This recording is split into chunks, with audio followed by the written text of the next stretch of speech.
Mesdames et messieurs, bonsoir. Bienvenue dans votre journal en français. Voici les titres de ce lundi.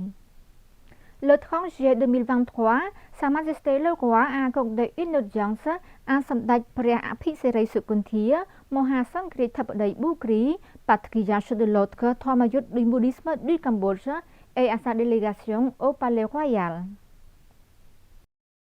À l'occasion de cette audience, la délégation a apporté un budget de 20 000 dollars américains et 20 tonnes de riz à Sa Majesté le Roi pour contribuer aux activités sociales et humanitaires de Sa Majesté le Roi. Elle a présenté de magnifiques paniers de fleurs, exprimant les sentiments les plus profonds et a souhaité Sa Majesté le Roi la bonne santé et la longévité.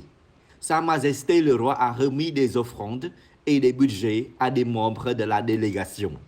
Sa Majesté le Roi a exprimé sa profonde gratitude à សម្ដេចព្រះអភិសិរិយសុគន្ធា មហាសង្ឃរាជធិបតីប៊ូគ្រី et ses étudiants qui sont venus et ont apporté d'aide en ce moment pour le bénéfice des pauvres du Cambodge et également pour le bénéfice du développement du bouddhisme au royaume du Cambodge. L'unité anticorruption UAC a confirmé le 28 juillet 2023 300 fonctionnaires sont venus déclarer les actifs et les passifs. L'unité anticorruption UAC a confirmé le 28 juillet 2023 lors de la réunion mensuelle du Conseil national de l'unité anticorruption que 300 fonctionnaires obligés sont venus déclarer leurs actifs et passifs. Selon le porte-parole de l'UCA, parmi 300 fonctionnaires venus de se déclarer, 227 ont été nouvellement nommés et 73 ont été les derniers à déclarer leurs actifs et passifs en raison de démission, de retraite et de fin du mandat. La déclaration des actifs et passifs est faite tous les 2 ans conformément à la loi anticorruption qui stipule que les élus sont tenus de déclarer leurs actifs et passifs lors de la nomination à un poste. La déclaration des actifs et passifs a pour but de prévenir et de réprimer la corruption comme stipulé par la loi anticorruption. En termes d'éducation anticorruption, la CU a formé 117 de ses agents internes sur le renforcement des disciplines et des règles de la CU. En outre, la CU a confirmé que 90 de ses agents ont été formés à la recherche sur les abus des ressources de l'État en collaboration avec le Fonds international pour le vote IFE. À noter que la réunion a eu lieu sous la présidence de Samdech Man Somon, vice-premier ministre et ministre des Relations, Assemblée nationale Sénat et de l'inspection, avec la participation de son Excellence Topsom, président du Conseil national contre la corruption, de son Excellence Aung Jan Tieng et des fonctionnaires des ministères concernés.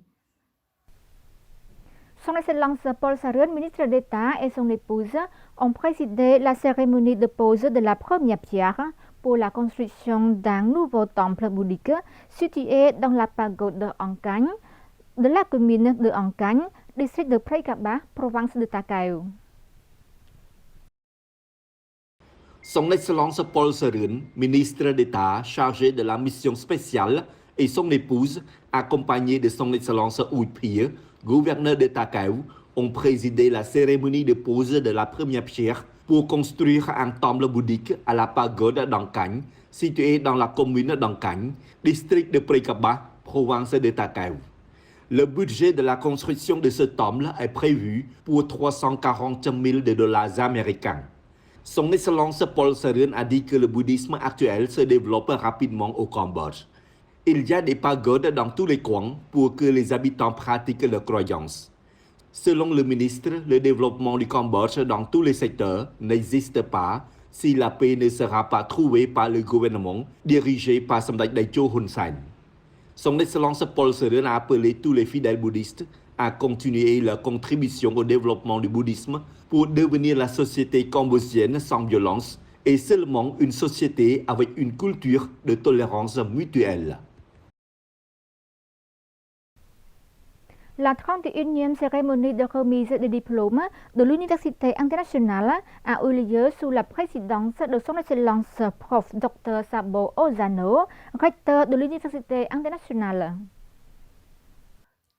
Lors de la 31e cérémonie de remise des diplômes de l'Université internationale, son Excellence Prof. Dr. Sabo Ozano, recteur de l'Université internationale, a encouragé le double développement des ressources humaines, en particulier l'inscription des étudiants en santé, STEM, agriculture et développement rural. Son Excellence Dr. Sabo Ozano a déclaré que le développement de l'université est indissociable de la garantie de la paix, de la stabilité politique et macroéconomique. Dans le même temps, Son Excellence Sabo Ozano a souligné que la qualité de l'éducation est le seul fondament qui détermine la durabilité de l'université internationale.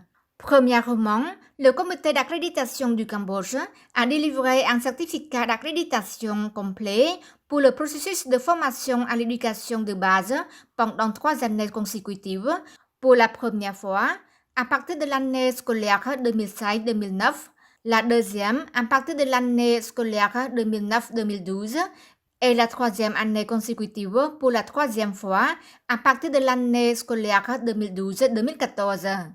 Deuxième, le comité d'accréditation du Cambodge a évalué et accordé une accréditation complète à tous les établissements d'enseignement supérieur pendant 5 ans à compter de l'année universitaire 2021-2025 à l'Université internationale.